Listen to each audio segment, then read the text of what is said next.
Bonjour les amis, bienvenue sur Histoire Inspirante. Abonnez-vous à cette chaîne pour profiter d'histoires incroyables. N'oubliez pas d'aimer et de laisser un commentaire. Entrons dans l'histoire. Dans un village animé au bord de la rivière, deux jeunes filles, Lamy et Ada, étaient connues pour leur amitié indéfectible. Dès qu'elles surmarchaient, elles furent inséparables. Que ce soit pour aller chercher de l'eau au ruisseau, danser lors des fêtes du village ou chuchoter des secrets au clair de lune, les deux amies étaient toujours ensemble. Lamy, avec son esprit vif et ses idées astucieuses, trouvait souvent des solutions à n'importe quel problème, tandis qu'Ada, avec sa beauté et son cœur tendre, apportait des sourires partout où elle allait. En grandissant, leurs vies commencèrent à changer. Le charme d'Ada attira l'attention du roi Obi, le jeune et respecté souverain du pays. Le roi Obi était fort, avec une voix qui inspirait le respect et des yeux pleins de chaleur. Lorsqu'il vit Ada un jour lors d'une célébration villageoise, son cœur fut conquis. Sans tarder, il se rendit auprès de sa famille et demanda sa main. Lamy observa tout cela se dérouler avec un sourire forcé. Elle se disait qu'elle était heureuse pour Ada, mais au fond d'elle, elle ressentait quelque chose de différent. Chaque fois qu'elle voyait Ada porter ses robes royales, marcher main dans la main avec le roi Obi ou rire avec son nouveau mari, Lamy sentait une pointe d'envie. Un jour, Ada rendit visite à Lamy dans la petite hutte où elle vivait. « Lamy, tu dois venir visiter le palais plus souvent, » dit Ada, les yeux pétillants. « Il semble si vite sans toi. » Lamy força un sourire. « J'essaierai, » dit-elle, bien que son cœur brûlât de jalousie. Les jours se transformèrent en semaines, et l'envie de Lamy grandit. Elle commença à éviter Ada, prétextant être occupée par le travail. Mais en vérité, Lamy ne supportait plus de voir le bonheur de son amie. Une nuit, alors qu'elle était allongée dans son lit, une sombre pensée s'insinua dans son esprit. « Pourquoi Ada devrait-elle tout avoir ?» murmura Lamy pour elle-même. « Si elle disparaissait, je pourrais prendre sa place comme reine. » La pensée refusa de la quitter. Elle devint plus forte chaque jour, jusqu'à ce que Lamy décide d'agir. Elle se souvint des histoires d'une vieille femme puissante qui vivait au cœur de la forêt. On disait que cette femme pouvait jeter des sorts et exaucer des vœux, moyennant finance. Lamy ne se souciait pas du coup, elle était prête à tout. Tôt un matin, avant le lever du soleil, Lamy quitta sa hutte et s'enfonça dans la forêt. Les arbres étaient denses, leurs branches cachant le ciel. Des bruits étranges l'entouraient, le ululement d'un hibou, le bruissement des feuilles, le grognement lointain d'un animal. Mais Lamy continua d'avancer, déterminée à trouver la vieille femme. Après des heures de marche, elle aperçut enfin une petite hutte faite de branchages et de feuilles. De la fumée s'échappait de la cheminée et une odeur étrange flottait dans l'air. Le cœur de Lamy s'emballa alors qu'elle s'approchait. La vieille femme était assise dehors, remuant une marmite de liquide vert bouillonnant. Elle avait de longs cheveux emmêlés et des yeux qui semblaient voir à travers Lamy. « Qu'est-ce qui t'amène ici, enfant ?» demanda la vieille femme d'une voix à la fois douce et tranchante. Lamy hésita un instant, puis dit « Je veux que mon amie disparaisse. Je veux prendre sa place comme reine. » La vieille femme haussa un sourcil. « C'est un sombre souhait, » dit-elle. « Es-tu prête à en assumer les conséquences ?»« Oui, » dit Lamy sans hésitation. « Je ferai tout ce qu'il faut. » La vieille femme sourit, dévoilant ses dents tordues. Elle entra dans sa hutte et en ressortit une petite bouteille remplie d'un liquide vert. « Donne ceci à ton amie, » dit-elle. « Cela la transformera en quelque chose d'inoffensif, quelque chose auquel personne ne pensera plus jamais. »« En quoi cela la transformera-t-il » demanda Lamy, la voix tremblante d'excitation. Le sourire de la vieille femme s'élargit. « En poisson, » dit-elle. « Elle vivra dans la rivière, loin du palais. Personne ne le saura. » Lamy prit la bouteille et retourna précipitamment au village. Ses mains tremblaient tandis qu'elle la cachait dans son sac. Elle attendit le bon moment, et quelques jours plus tard, quand Ada vint lui rendre visite, Lamy vit sa chance. « J'ai préparé quelque chose de spécial pour toi, » dit Lamy en tendant un gobelet en bois rempli du liquide vert. « C'est une boisson pour te donner de la force et te garder heureuse. » Ada sourit chaleureusement. « Merci, Lamy. Tu es une si bonne amie. » Elle but le liquide sans hésiter. Le changement fut instantané. Le corps d'Ada commença à rétrécir, Ses bras disparurent et ses jambes se transformèrent en une longue queue écailleuse. Sous les yeux de l'ami, Ada se transforma en un petit poisson doré. L'ami ramassa le poisson et le fixa. « Adieu, Ada, murmura-t-elle. Elle porta le poisson jusqu'à la rivière et le jeta dedans. Maintenant, le roi Obi t'oubliera, et je prendrai ta place. Les jours passèrent après la disparition d'Ada, et le palais fut rempli de confusion. Ada était aimée de tous, des serviteurs aux villageois qui la voyaient comme une reine au cœur bon et généreux. Quand elle disparut sans laisser de traces, le roi Obi envoya des équipes de recherche à travers tout le pays, mais personne ne put la trouver. Le roi Obi devint agité. Il tenta tout ce qui était en son pouvoir pour retrouver sa femme bien-aimée, mais en vain. Chaque nuit, quand il parvenait enfin à dormir, des rêves le hantaient.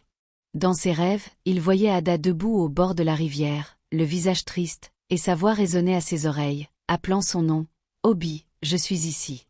J'ai besoin de ton aide. » Les rêves devinrent plus vifs nuit après nuit, et bientôt, le roi Obi fut convaincu qu'ils étaient plus que de simples rêves. Il crut qu'Ada essayait de le contacter. L'ami continua sa vie comme si de rien n'était. Elle visitait souvent le palais, faisant semblant d'aider le roi Obi dans son chagrin. « Mon roi, dit l'ami un jour alors qu'ils étaient assis dans le jardin, je sais qu'Ada vous manque, mais la vie doit continuer. Les villageois ont besoin d'un chef fort. Je peux vous aider. » Ses paroles étaient douces, mais son cœur était rempli de tromperies. Obi soupira profondément. Ses yeux autrefois brillants étaient devenus ternes de tristesse. Ada était ma lumière, l'ami. Sans elle, le palais semble vide. L'estomac de l'ami se noua de frustration. Peu importe à quel point elle se montrait gentille ou attentionnée, le cœur d'Obi restait fermé à elle. Il la traitait comme une amie fidèle, rien de plus. Les semaines se transformèrent en mois, et des murmures se répandirent dans le village. Certains pensaient qu'Ada s'était enfuie, tandis que d'autres suspectaient un acte criminel. Une nuit, l'amie était assise dans sa hutte, fixant la lumière vacillante d'une bougie. « Pourquoi pense-t-il encore à elle ?» murmura-t-elle. « Ada est partie. Je devrais être la reine maintenant. » Soudain, une idée lui vint à l'esprit. Si sa gentillesse ne pouvait gagner le cœur d'Obi, peut-être que la magie le pourrait. Elle se souvint de la vieille femme dans la forêt, celle qui lui avait donné la potion pour transformer Ada en poisson. Si la vieille femme pouvait faire disparaître Ada, elle pourrait sûrement faire tomber Obi amoureux d'elle. À l'aube, l'ami partit pour la forêt. Les arbres se dressaient, hauts et sombres, leurs branches se tordant comme des doigts osseux. Le sentier était silencieux, à l'exception du craquement des feuilles sous ses pieds. Quand elle atteignit la hutte de la vieille femme, la fumée s'échappait de nouveau de la cheminée. La vieille femme était assise sur un tabouret en bois, broyant des herbes dans un bol en pierre. Elle ne leva pas les yeux quand l'ami arriva. « De retour sitôt, enfant ?» dit la vieille femme, la voix rauque. « Je t'avais prévenu que ton premier souhait t'attirerait des ennuis. Que veux-tu maintenant ?»« Je veux que le roi Obi m'aime, » dit l'ami. La vieille femme ricana sombrement et leva enfin les yeux. « L'amour ne peut être forcé, enfant. Pas sans un prix. »« Je me fiche du prix, » lança l'ami sèchement. « Je suis prête à tout payer. » La vieille femme plissa les yeux. « Tout, dis-tu? Même ton utérus ?» L'ami se figea. « Mon utérus ?» demanda-t-elle, la voix tremblante. « Oui, » dit la vieille femme. « Pour que le roi t'aime, j'aurai besoin d'un sacrifice puissant. Tu ne porteras jamais d'enfant. Si tu acceptes, le charme fonctionnera. Si tu hésites, pars maintenant. » Le cœur de l'amie battait la chamade. Elle avait toujours rêvé d'être mère, mais le désir d'être reine brûlait plus fort. Elle s'imagina portant une couronne, assise à côté du roi Obi, avec tout le monde s'inclinant devant elle. « J'accepte, » dit l'amie enfin. Sa voix était ferme, bien que ses mains tremblassent. La vieille femme sourit largement, révélant ses dents jaunes. Elle prit une marmite noire et commença à mélanger des herbes, des poudres et d'étranges liquides. La pièce se remplit d'une odeur épaisse et amère. « Prends ce charme, » dit la vieille femme en tendant à l'ami une petite fiole de liquide rouge. « Prépare un repas pour le roi et verse ceci dedans. Quand il mangera, son cœur t'appartiendra pour toujours. Mais souviens-toi, ton utérus m'appartient maintenant. » L'amie hocha la tête et prit la fiole. Alors qu'elle retournait au village, son esprit tourbillonnait d'excitation et de peur. De retour au palais, l'amie demanda au serviteur la permission de préparer un repas spécial pour le roi. « Il a été si triste, dit-elle doucement. Je veux lui remonter le moral. » Les serviteurs, qui faisaient confiance à l'amie en tant qu'amie proche du roi, acceptèrent. L'amie prépara un délicieux ragoût et y ajouta secrètement le charme. Quand Obi s'assit pour manger, l'amie le servit elle-même. « Ceci est pour vous, mon roi, dit-elle, la voix douce. J'espère que cela vous apportera la paix. » Obi mangea le repas sans hésitation. Le charme agit rapidement. Au moment où il termina, ses yeux s'adoucirent en regardant l'amie. Pour la première fois, il lui sourit. « L'amie, dit Obi, la voix chaleureuse, je n'avais jamais réalisé à quel point je t'apprécie. Tu as été à mes côtés à travers tout. » Le cœur de l'amie bondit. « Je serai toujours là pour vous, dit-elle, masquant son triomphe derrière un sourire modeste. » En quelques jours, Obi annonça que l'amie et lui allaient se marier. Le palais éclata en murmures. Les villageois étaient choqués. Comment le roi pouvait-il épouser la meilleure amie d'Ada si peu de temps après sa disparition? Même les parents d'Ada étaient dévastés. Comment cela a-t-il pu arriver? Pleura la mère d'Ada. L'amie était comme une fille pour nous. Comment peut-elle remplacer notre Ada? Mais personne n'osa questionner le roi. Les villageois n'avaient aucune preuve de méfait et craignaient la punition. L'amie, devenue la reine Lamie, parcourait le palais avec fierté. Elle portait les plus belles robes et les plus beaux bijoux, et le roi Obi la comblait d'amour. Mais au fond de son cœur, l'amie sentait une ombre. Elle avait tout ce qu'elle voulait, pourtant elle ne pouvait se défaire du sentiment que quelque chose l'observait. Près de la rivière, le poisson doré nageait en cercle, ses yeux brillants d'une détermination tranquille. La rivière était calme ce matin-là, sa surface miroitant sous la lumière dorée du soleil levant. Naka, une pauvre veuve, portait sa jarre en terre cuite sur la tête en se dirigeant vers le bord de l'eau. La vie avait été une lutte constante pour elle depuis le décès de son mari, et nourrir sa fille unique, Kasi, semblait souvent une tâche impossible. Mais Naka gardait sa foi vivante, priant toujours pour qu'un jour les choses s'améliorent. Alors qu'elle se penchait pour puiser de l'eau dans la rivière, elle murmura doucement « Dieu, s'il te plaît, subviens à nos besoins. Une seule bénédiction changera tout. » Elle remplit sa jarre, la posa soigneusement sur sa tête et entama la lente marche de retour vers leur minuscule maison à la lisière du village. Quand elle arriva chez elle, Naka posa la jarre avec précaution sur un tabouret en bois et se prépara à verser l'eau dans une grande bassine. Mais alors qu'elle penchait la jarre, ses yeux s'écarquillèrent de choc. Un poisson doré glissa hors de l'eau et tomba doucement sur le bord de la bassine. Ses écailles scintillaient comme la lumière du soleil, et il ne ressemblait à rien de ce que Naka avait jamais vu. Elle se figea, regardant avec incrédulité. « Est-ce réel ?» murmura Naka pour elle-même. Elle se pencha plus près, son cœur battant la chamade. Elle reconnut le poisson. C'était le légendaire poisson doré, une créature censée n'apparaître qu'une fois tous les 10 ans.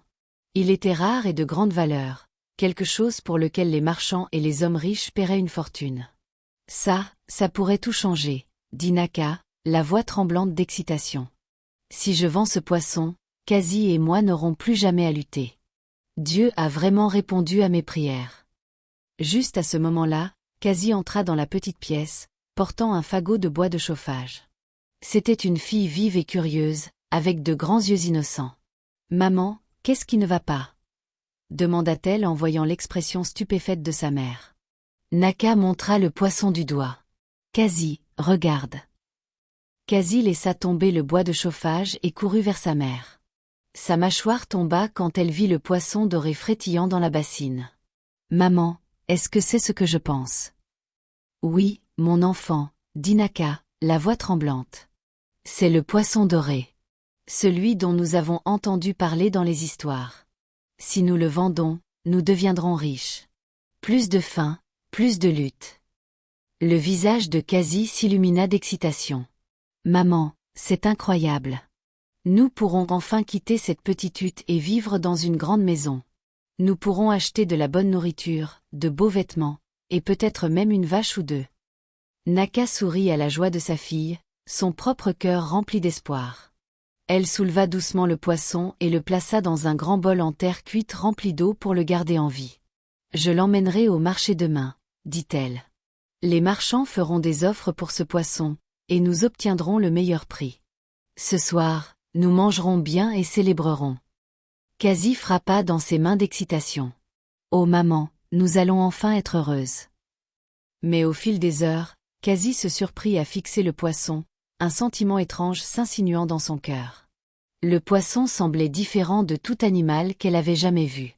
Il ne se débattait ni ne luttait comme un poisson ordinaire.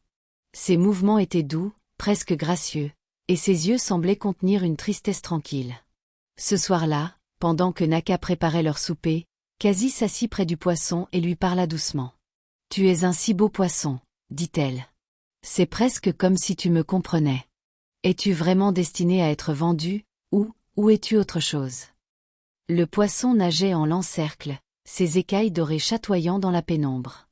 Quasi crut voir sa bouche bouger, mais elle chassa rapidement cette pensée. « Ce n'est qu'un poisson, se dit-elle. » Mais au fond, elle n'en était pas si sûre. Au coucher du soleil, Naka et Quasi s'assirent pour manger. Naka était de bonne humeur et parlait avec excitation de toutes les choses qu'elles achèteraient avec l'argent du poisson. « Nous aurons de nouveaux vêtements, beaucoup de nourriture, et peut-être même une meilleure maison, dit-elle. Quasi hocha la tête, mais elle était plus silencieuse que d'habitude. Son esprit revenait sans cesse au poisson dans le bol. Alors que la nuit s'assombrissait et que Naka allait se coucher, Quasi ne pouvait pas dormir. Elle alluma une petite lampe et retourna à pas de loup là où se trouvait le poisson. Elle s'agenouilla près du bol et murmura « Si tu n'es pas juste un poisson, donne-moi un signe. Montre-moi qui tu es vraiment. » Pendant un moment, rien ne se passa. Mais ensuite, l'eau dans le bol commença à onduler, bien qu'il n'y eût pas de vent. Le poisson nagea jusqu'à la surface et fixa Quasi de ses yeux chatoyants. À l'étonnement de Quasi, elle entendit une voix faible, douce mais claire comme le jour. « Aide-moi, » dit la voix. Quasi haleta, son cœur s'emballant. « Qui es-tu » demanda-t-elle, la voix tremblante. « Je suis Ada » répondit la voix. « J'ai été maudite et transformée en poisson par quelqu'un en qui j'avais confiance. S'il te plaît, ne laisse pas ta mère me vendre.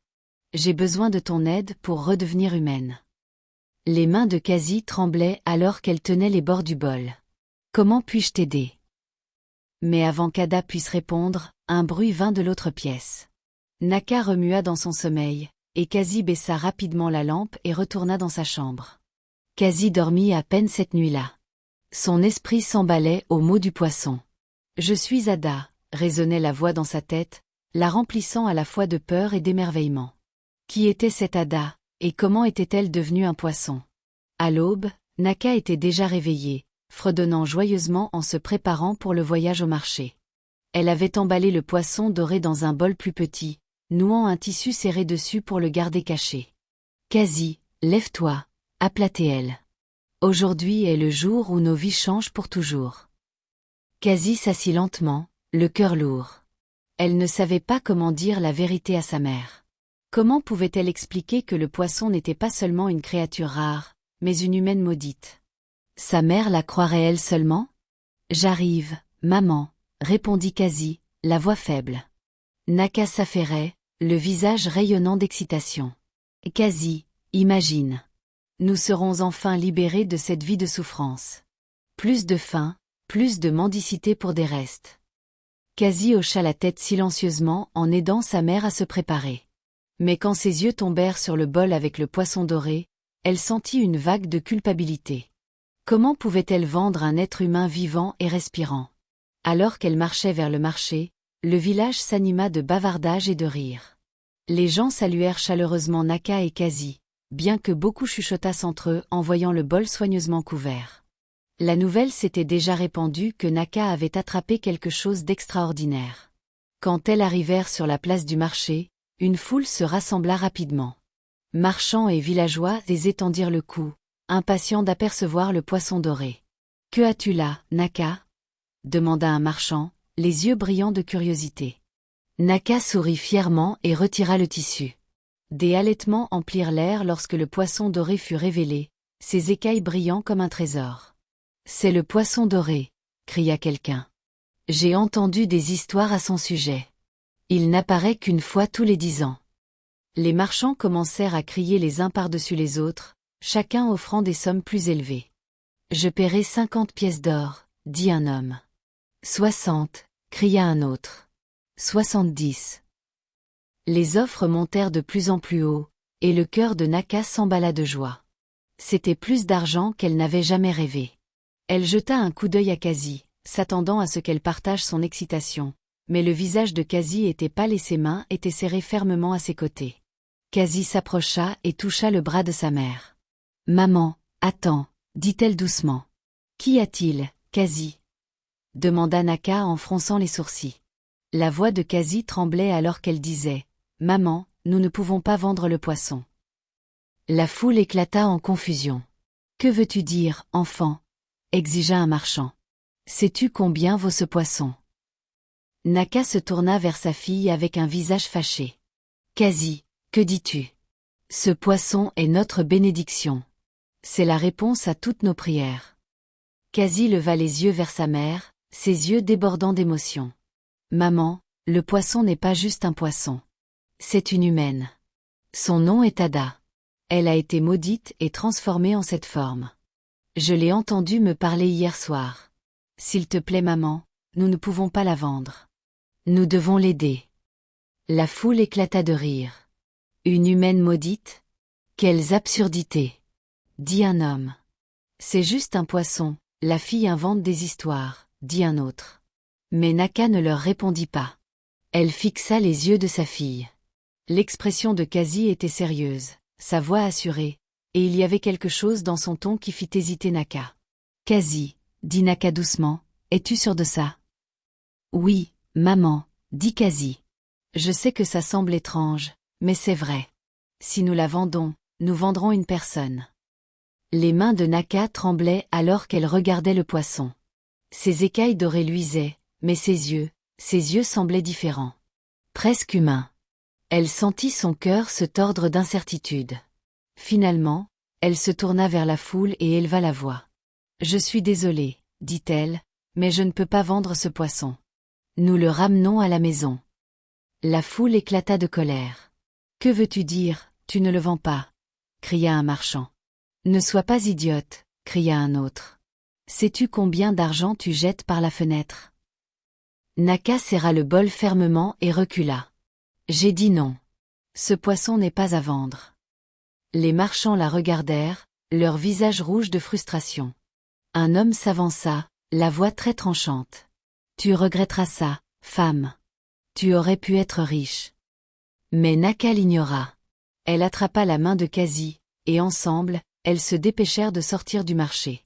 Les cris de colère des acheteurs les suivirent, mais Naka ne regarda pas en arrière. Après que Naka et Quasi eurent quitté le marché, 3 marchands qui n'avaient pas réussi à acheter le poisson doré se réunirent dans un coin tranquille du village. Ils étaient en colère et contrariés de ne pas avoir eu le poisson, mais ils n'étaient pas prêts à abandonner. L'un d'eux, un homme grand et mince, eut une idée. « Ce soir, nous prenons le poisson par la force, » dit-il, les yeux brillants. « Nous nous faufilerons dans leur maison et le prendrons quand elles ne regarderont pas. Si elles essaient de nous arrêter, nous nous assurerons qu'elles le regrettent. » Les 2 autres marchands hochèrent la tête. « Nous ferons tout ce qu'il faudra, » dit l'un d'eux. « Ce poisson vaut plus d'argent que nous n'en avons jamais vu. Nous ne pouvons pas les laisser s'échapper avec. » Mais un marchand se sentit mal à l'aise. Il avait été aidé par Naka par le passé, quand il avait faim et n'avait nulle part où aller. Il se souvint de sa gentillesse et se sentit mal à propos de ce que les autres prévoyaient. « Je ne peux pas participer à ça, » pensa-t-il. « Naka m'a aidé quand je n'avais rien. Je ne peux pas les laisser lui faire du mal. » Il décida de prévenir Naka et Quasi. Elle devait partir avant que les marchands ne viennent les chercher. Il se dépêcha vers la maison de Naka, priant pour ne pas être trop tard. Quand il arriva, il frappa doucement à la porte. Naka ouvrit, surprise de le voir là. « Que faites-vous ici ?» demanda Naka, la voix remplie de confusion. « Écoutez-moi, » dit le marchand rapidement, jetant un coup d'œil par-dessus son épaule pour s'assurer que personne ne regardait. « Les autres, ils viennent ce soir pour voler le poisson doré. Ils ne reculeront devant rien pour l'obtenir. Si vous essayez de les arrêter, ils pourraient vous blesser. Vous devez quitter le village, et vous devez partir maintenant. Le cœur de Naka se serra. Elle regarda Quasi, qui se tenait à côté d'elle, les yeux écarquillés de peur. Voler le poisson, murmura Naka. Oui, dit le marchand, la voix urgente. Ce sont des criminels. Ils ne se soucient ni de vous ni du poisson. Si vous restez, vous êtes en danger. Quasi regarda sa mère, le visage plein d'inquiétude. Maman, nous devons partir, n'est-ce pas? Demanda-t-elle doucement. Naka hocha lentement la tête. Oui, Quasi. Nous n'avons pas le choix. Nous devons partir. Le marchand continua. Vous devez partir discrètement avant la tombée de la nuit. Allez dans la forêt et cachez-vous. Trouvez un endroit sûr et ne vous arrêtez pas avant d'être loin. Si vous attendez trop longtemps, il sera trop tard. Naka attrapa le poisson doré et un petit sac avec de la nourriture et des couvertures. Merci, dit-elle, la voix remplie de gratitude. Nous partons tout de suite. Le marchand leur fit un bref signe de tête. Partez vite et restez en sécurité. Je m'assurerai que personne ne vous suit. Sur ce, Naka et Quasi quittèrent leur maison et marchèrent silencieusement à travers le village, essayant de ne pas faire de bruit. Elles pouvaient entendre les murmures de la nuit, mais leurs pas étaient le seul son qui comptait. Alors qu'elles s'éloignaient de plus en plus du village, elles pouvaient sentir le poids de la peur et de l'inquiétude peser lourdement sur leurs épaules. La seule chose qui importait était d'atteindre la sécurité. Le soleil s'était couché quand elles atteignirent la lisière de la forêt. Les arbres étaient hauts et sombres, mais c'était leur seule option. Le vent bruissait dans les branches alors que Naka et Quasi pénétraient dans les bois épais. Après avoir marché pendant ce qui sembla durer des heures, elles tombèrent sur une vieille hutte abandonnée au cœur de la forêt. Le toit était couvert de mousse et les murs étaient fissurés et usés par le temps. Mais c'était un endroit pour se reposer pour la nuit, loin du village et du danger qu'elles avaient laissé derrière elles. Nous dormirons ici cette nuit, dit Naka, le soulagement l'envahissant. Au moins pour l'instant, nous sommes en sécurité. Quasi hocha la tête, les yeux fatigués mais toujours alertes. Elle savait qu'elle ne pouvait pas rester là pour toujours, mais pour cette nuit, c'était suffisant. Elles installèrent les petits rouleaux de couchage qu'elles avaient apportés et se blottirent à l'intérieur de la hutte. Les bruits de la forêt les entouraient, le vent, le bruissement des feuilles et les ululements lointains d'un hibou emplissaient l'air.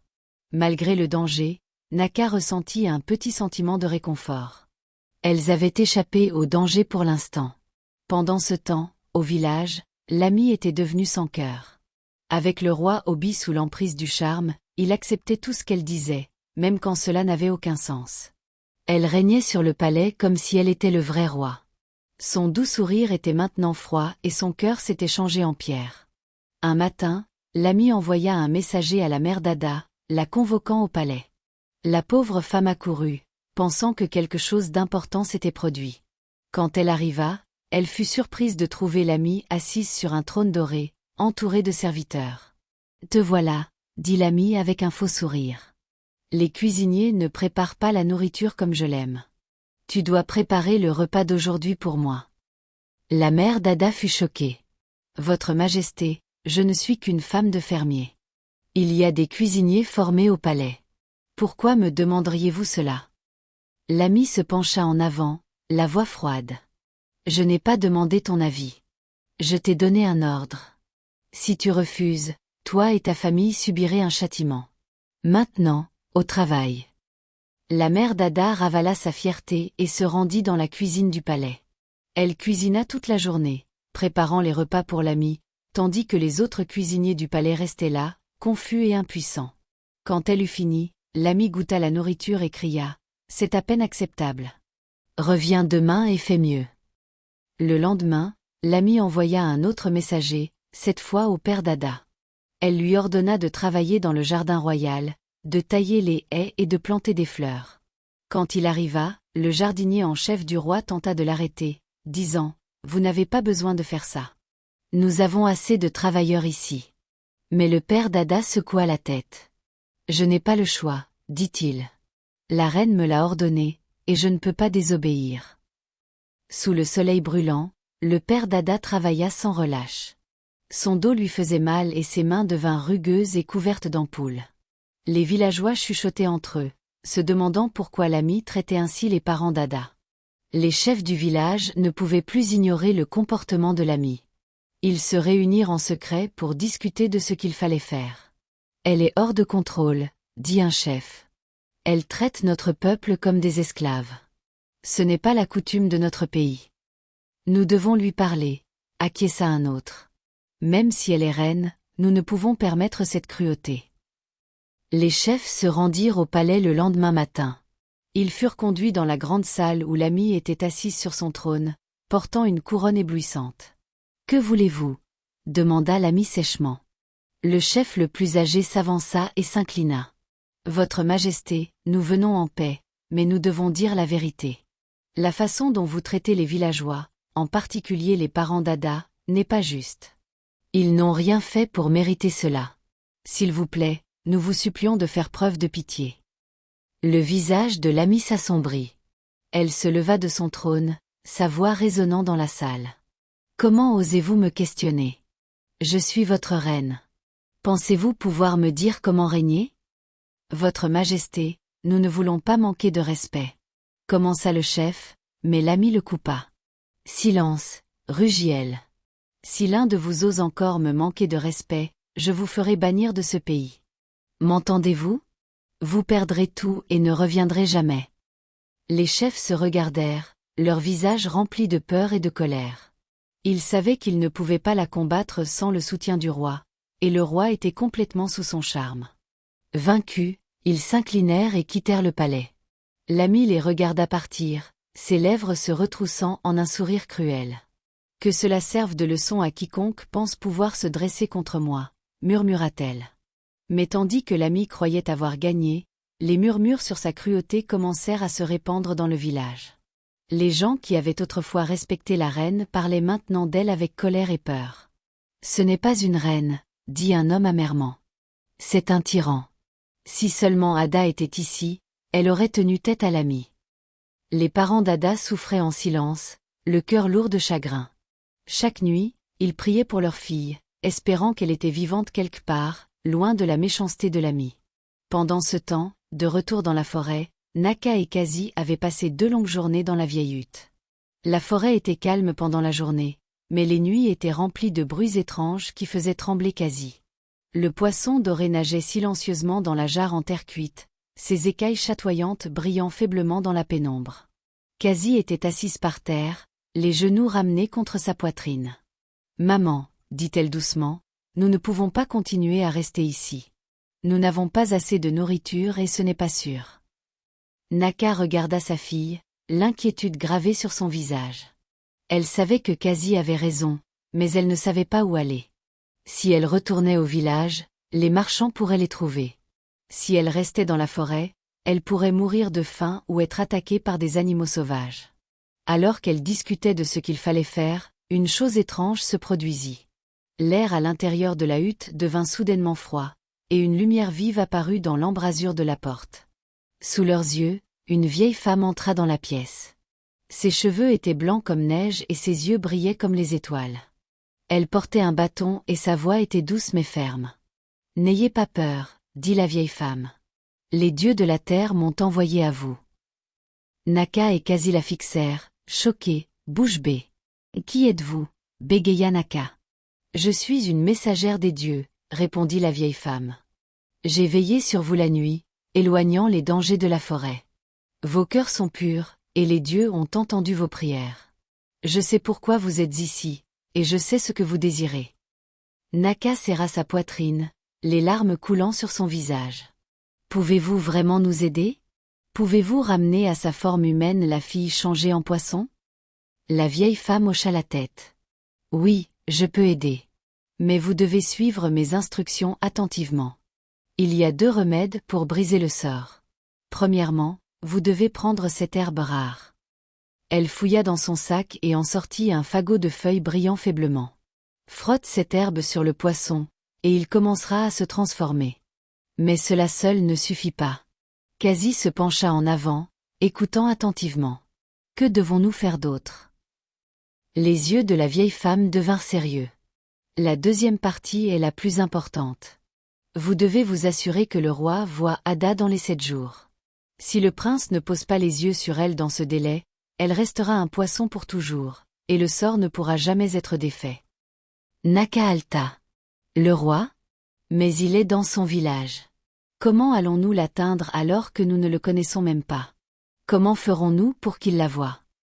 Les dieux croient en votre courage, dit la vieille femme.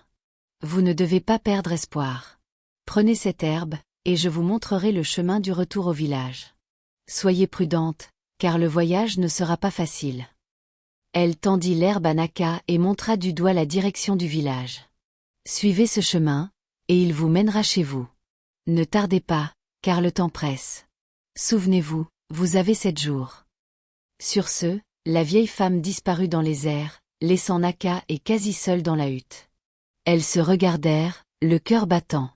Nous n'avons pas le choix, maman, dit quasi fermement. Nous devons y aller. Nous devons essayer. Elles emballèrent leurs quelques affaires et commencèrent leur voyage à travers la forêt. Le chemin était rude et leurs pieds leur faisaient mal, mais elles continuèrent d'avancer, poussées par l'espoir de sauver Ada.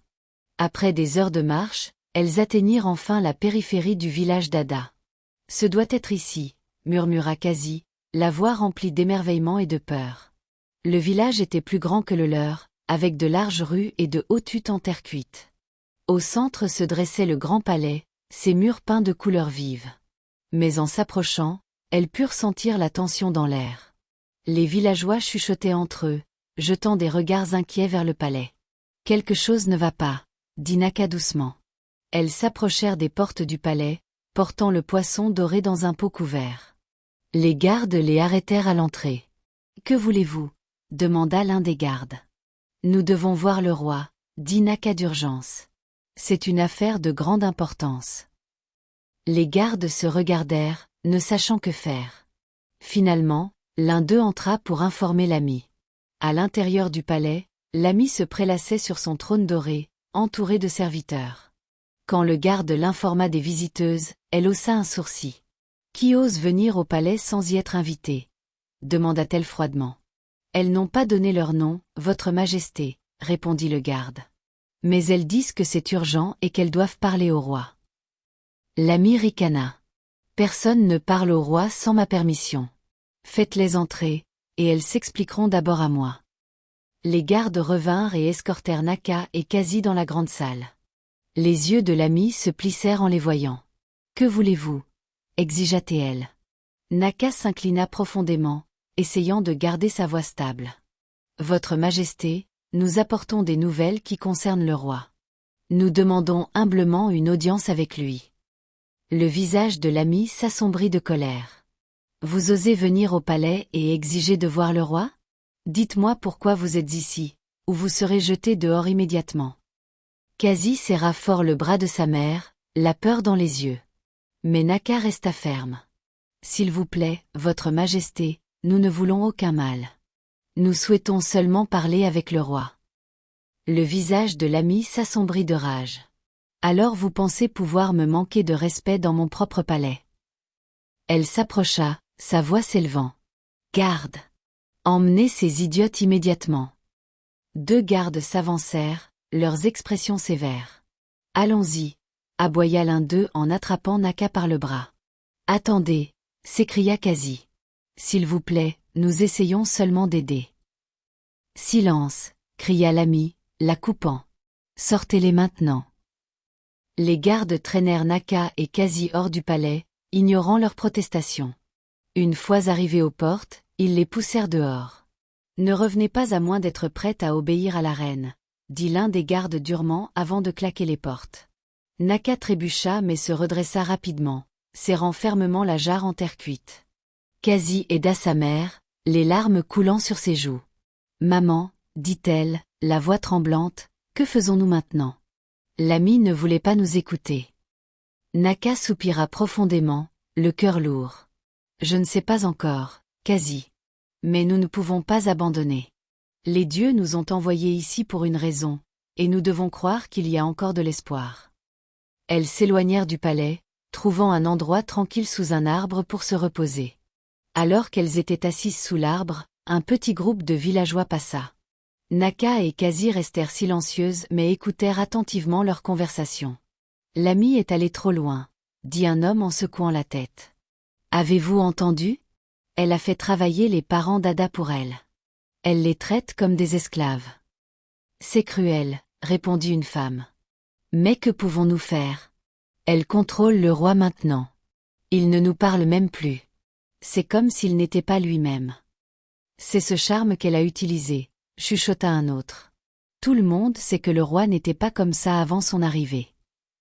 Naka et Quasi échangèrent un regard. Maman, murmura Quasi, ils savent que quelque chose ne va pas.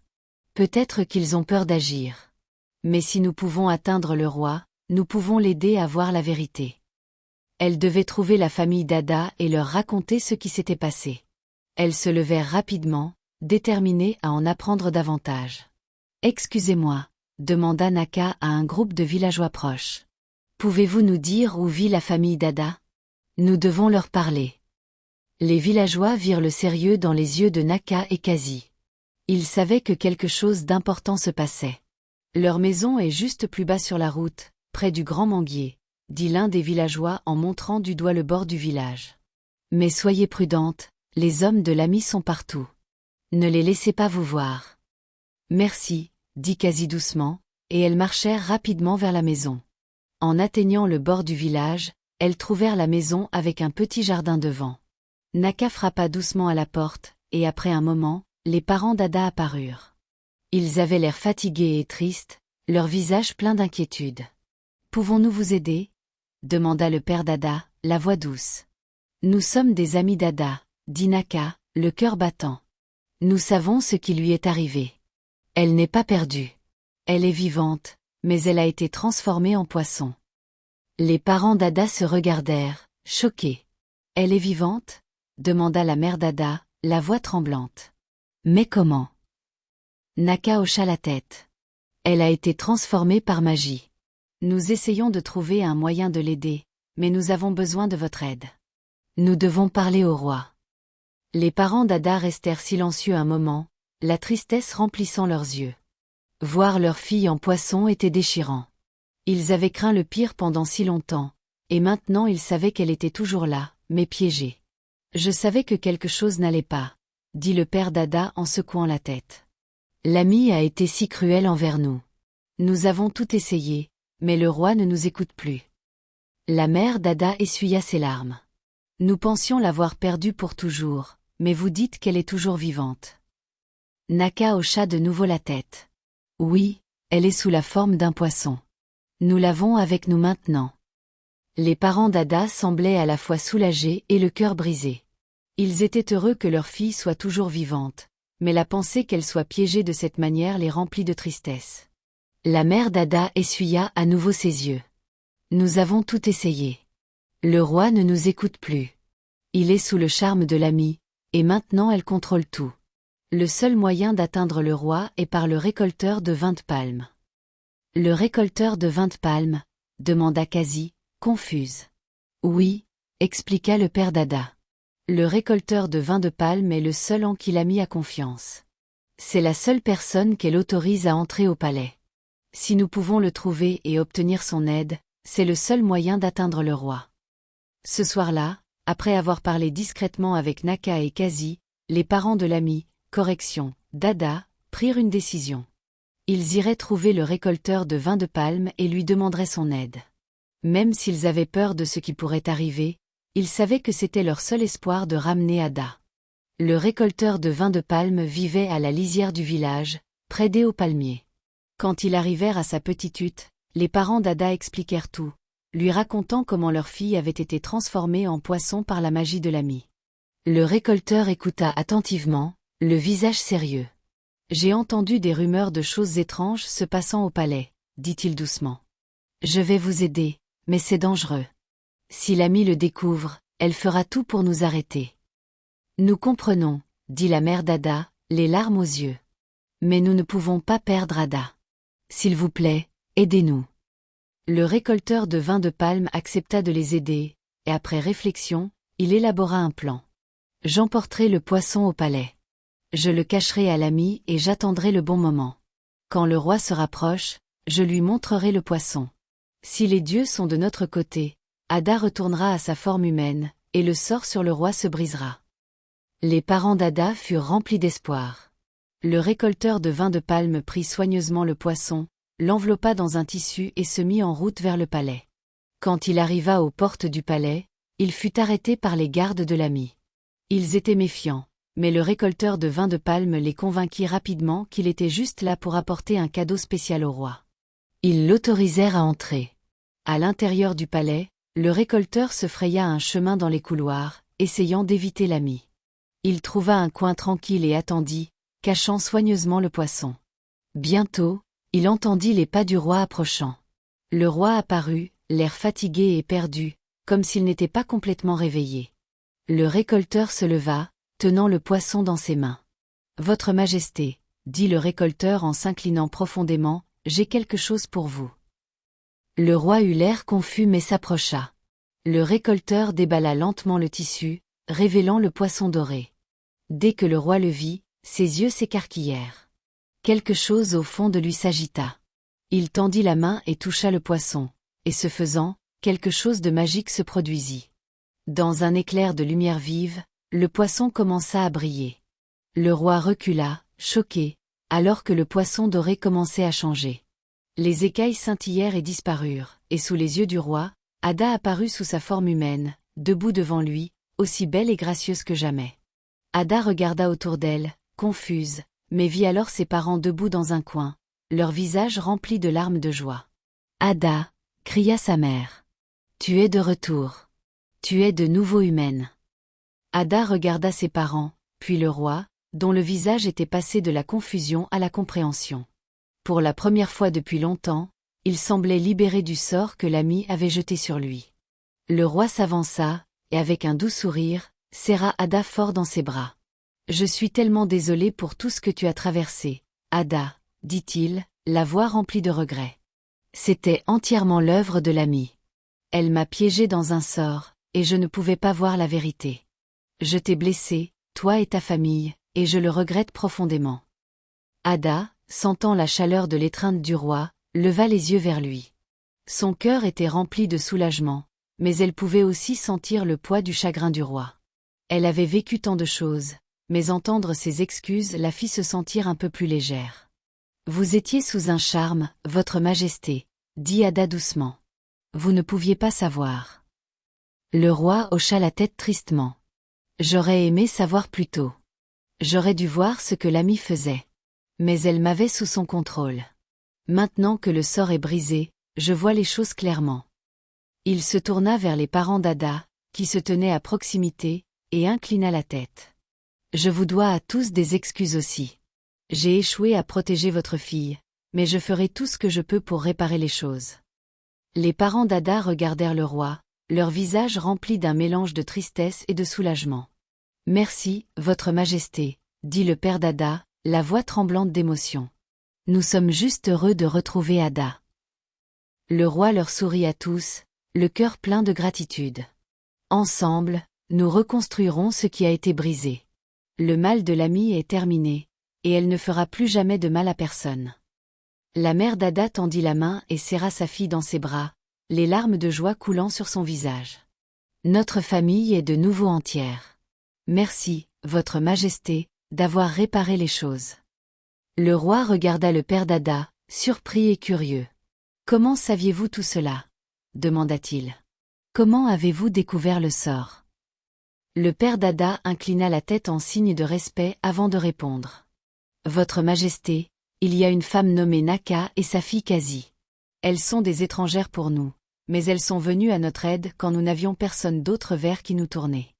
Naka savait pour la magie et la malédiction sur Ada. Elle nous a guidés, même si c'était dangereux. Sans elle, nous n'aurions jamais pu briser le sort et amener Ada ici. » Le visage du roi montra un mélange de surprise et de gratitude. « Des étrangères ? Elles ont tout risqué pour ma femme, Ada ? » « Oui, votre majesté, » répondit le père d'Ada. « Elles n'ont pas hésité, même si elles ne nous connaissaient pas. Elles nous ont aidés de tout leur cœur et se sont assurées que nous vous atteignions en toute sécurité. » Le roi ressentit un profond sentiment d'appréciation. C'est vraiment courageux de leur part. Nous leur devons tant. Il regarda ensuite le père d'Ada avec une expression sérieuse. Où sont-elles maintenant? Je veux les rencontrer et les remercier personnellement. Le père d'Ada sourit et dit. Elles sont chez moi en ce moment, se reposant après tout ce qu'elles ont traversé. Le roi se leva immédiatement et ordonna à ses gardes. Allez à la maison du père d'Ada et amenez Naka et Kazi ici sur le champ. Je veux leur parler. Les gardes hochèrent la tête et se dépêchèrent de faire ce que le roi avait ordonné. Pendant ce temps, le roi se tourna vers la famille d'Ada. Je vous suis tellement reconnaissant à tous, ainsi qu'à Naka et Kazi pour ce qu'elles ont fait. Ce sont de véritables héroïnes. Alors qu'ils attendaient l'arrivée de Naka et Kazi au palais, le roi se tourna vers ses gardes avec un regard sérieux. Il savait que les actions de l'ami avaient causé tant de douleur et de chaos, et il était temps de s'occuper de ses méfaits. Allez dans la chambre de l'ami, ordonna fermement le roi, et amenez-la moi. Je dois lui parler immédiatement. Les gardes partirent rapidement exécuter les ordres du roi. Quelques instants plus tard, ils revinrent, leurs visages remplis de confusion.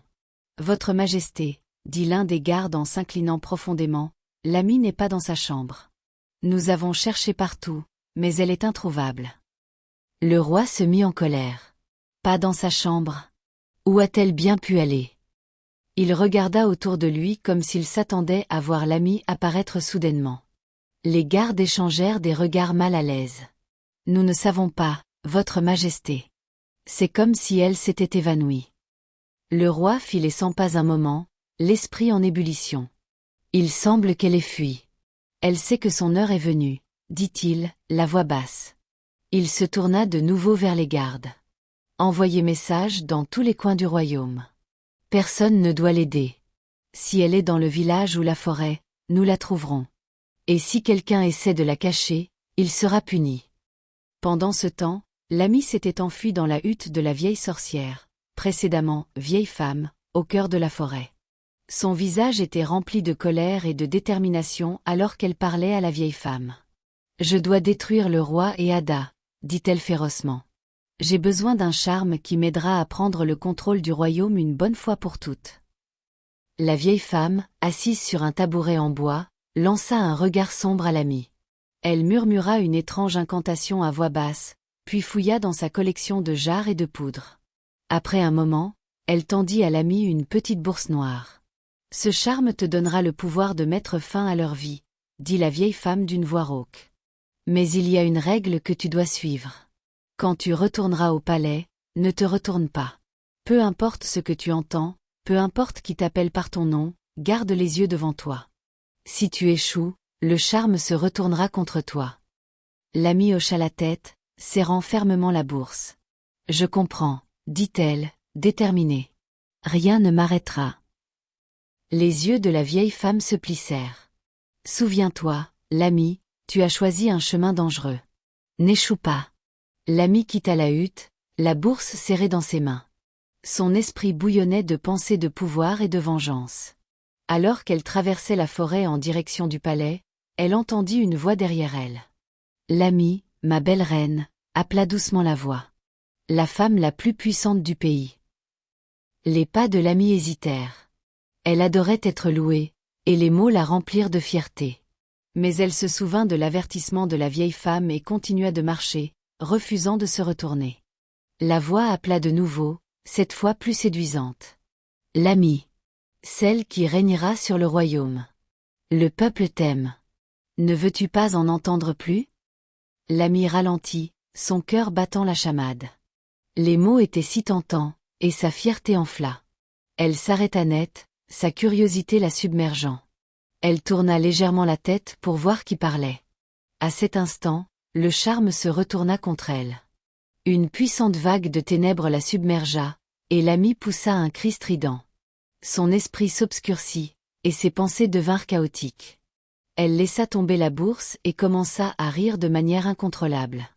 Ses rires se transformèrent en cris, et ses cris en sanglots. L'ami était devenue folle. Sauvage et frénétique, l'ami sortit de la forêt en trébuchant, courant sans direction précise. Son comportement autrefois fier était maintenant remplacé par un regard fou. Ses cheveux étaient en désordre et ses vêtements étaient déchirés alors qu'elle courait vers le palais, ses rires résonnant dans l'air. Au moment où elle atteignit la porte du palais, Naka et Quasi étaient déjà là avec Ada et sa famille. Les gardes essayèrent de l'arrêter, mais l'ami les repoussa, sa folie la guidant. Elle tomba à genoux devant le roi, riant et pleurant en même temps. Tout le monde au palais regarda, choqué. La Lamie autrefois puissante et fière n'était plus qu'une ombre brisée d'elle-même. Le roi la regarda, son visage rempli d'un mélange de pitié et de colère. « Que as-tu fait, Lamie » demanda-t-il doucement. Mais Lamie ne put répondre. Elle continua à marmonner et à rire, ces mots n'ayant aucun sens. Le charme qu'elle avait essayé d'utiliser l'avait détruite. Lamie, dans sa folie, sortit en courant des portes du palais. Elle criait et riait en courant sur la route principale. Soudain, une voiture roulant à vive allure apparut de nulle part. Avant que le conducteur puisse s'arrêter, la voiture la percuta. L'amie tomba au sol, et en quelques instants, elle n'était plus. Les villageois qui virent la scène altèrent et chuchotèrent entre eux. « C'est la punition pour sa méchanceté », dit l'un d'eux. De retour au palais, l'atmosphère était différente. Ada, le roi et sa famille étaient réunis avec Naka et Quasi.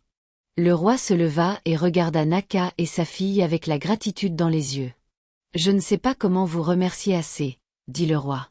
« Vous avez risqué vos vies pour ma femme, Ada. Vous me l'avez ramenée. Votre gentillesse et votre bravoure nous ont tous sauvés. » Naka baissa humblement la tête. « Votre Majesté, nous avons seulement fait ce qui était juste. Ada ne méritait pas ce qui lui est arrivé. Nous sommes juste heureuses qu'elle soit en sécurité maintenant. » Le roi sourit et se tourna vers Ada. « Nous leur devons tant, » dit-il. Ada hocha la tête et serra fermement la main de Naka. « Tu ne m'as pas seulement sauvée, tu m'as rendu ma vie. Je n'oublierai jamais ce que tu as fait. » Le roi fit alors un grand geste. Il appela les gardes du palais et fit une annonce. « À partir de ce jour, Naka et sa fille Quasi auront une nouvelle maison dans notre royaume. Je leur donnerai une grande maison où elles pourront vivre confortablement. Naka aura aussi assez d'argent pour démarrer une grande ferme. Elle pourra embaucher des travailleurs pour l'aider, afin qu'elle ne lutte plus seule. » Les yeux de Naka s'emplirent de larmes. « Merci, Votre Majesté, » dit-elle, la voix tremblante. « C'est plus que ce dont j'aurais pu rêver. » Quasi serra sa mère fort dans ses bras, souriant radieusement. « Nous aurons enfin une bonne vie, maman, » dit-elle. Tout le palais célébra cette nuit-là. Les villageois se réjouirent que la paix soit revenue, et tout le monde était heureux pour Ada et le roi. Quelques mois plus tard, Ada reçut encore plus de joie. Elle découvrit qu'elle était enceinte. Tout le royaume célébra la nouvelle. Quand le moment fut venu, Ada donna naissance à des jumeaux. Le roi et Ada étaient ravis. Le palais fut rempli de rire et de bonheur une fois de plus. Naka et Quasi rendaient souvent visite, et leur amitié avec Ada se renforça. Le royaume resta paisible, et chacun se rappela que la gentillesse et la bravoure apportent toujours des bénédictions à la fin. Chers spectateurs, quelle leçon avez-vous tiré de ce récit dramatique? Nous aimerions connaître vos réflexions dans les commentaires ci-dessous. Si vous avez apprécié l'histoire, donnez-nous un pouce bleu, partagez-la avec vos amis et cliquez sur le bouton d'abonnement. N'oubliez pas d'activer les notifications pour ne jamais manquer nos dernières mises à jour. Merci d'avoir regardé et soyez bénis.